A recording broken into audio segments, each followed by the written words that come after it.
My drinking started when I was a teenager, uh, like 14, right between 8th grade and ninth grade. I was 14 and I drank all this weird concoctions of stuff. I started drinking at 12 years old. 6 or 7. 11.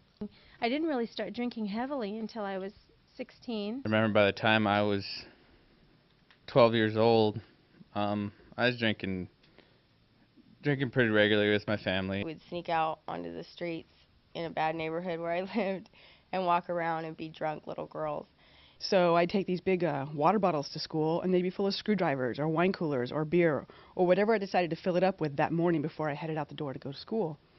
And I just had a big straw in there, and I just sip on it and keep a buzz going all day long. I really have no idea how I passed high school. And by the time I turned 21, it was just, life was a mess. I didn't want to live anymore.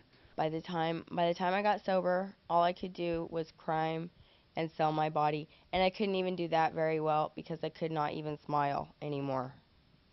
And I sat in my room alone with the TV and drank and drank and drank. More than a couple nights in jail a week. I was spending months in jail. And so I sat in the kitchen on the floor with a razor blade. So I was 22, out of control, and people in my life were not wanting to be around me. He took me to a speaker meeting down in San Diego, where I'm from, and I don't remember anything from that speaker meeting except that I was like one of the youngest people in the room, 17 years old, senior in high school. Nobody was telling my story. Everybody was like way older than me. And I was at a speaker meeting and there was this guy that was old and I couldn't relate to him and I said, F this, man, I got like 20 more years of drinking, so I'm going to go do it. But luckily my sponsor was in the doorway. I walked in and decided that I just did not fit in with a bunch of people that were happy to be alcoholics and be sober. New in sobriety, and I'd be lucky if I got 5 or 6 hours of sleep every night. I'd just be up, terrified. No idea what I was afraid of, but I was just full of fear. And I started out really slow, trying to get back into real life, like doing something in the light of day, because I hadn't done anything like that in so long. I actually started listening. When I wasn't working, I went to as many meetings as I could go to, especially when I was new. I really leaned heavily on AA, and they saved me. And I still have trouble with the God thing. I used the group for 8 years.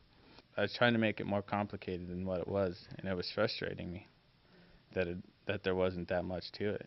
It was just a simple way to live life, and I couldn't get that figured out because I was always used to all the chaos. We went to this meeting. It was huge. It was like thousands of young people in this one place, and energy was just intense. And so I left there going, we gotta get a young people's meeting going here.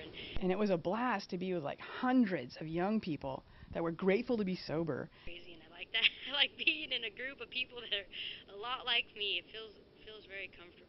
Just absolutely amazed that these two men, 70 years ago, could write a book that could still speak to me and millions of other people in this world today. I don't think that the nature of my disease as an alcoholic really hit home for me until I had 2 years sober. And then my brother, who had been going in and out of AA down in San Diego, died from alcoholism. It's like something just sort of clicked at that point in time when I realized this isn't just a vacation. This isn't something I'm just going to figure out and maybe later I'll be able to drink again. It's like I realized that it's a fatal illness that kills people.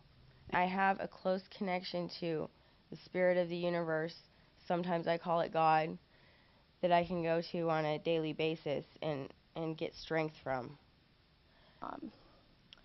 And I don't want to give up this life, so I'm going to go to any lengths to stay sober, do service, go to meetings, do whatever it takes, because I love my life now and I love the people in it and I don't want it to change and I don't want to give it up. And I'm so grateful to be young and sober because I never have heard anyone say, man, I'm glad I got sober when I was 45,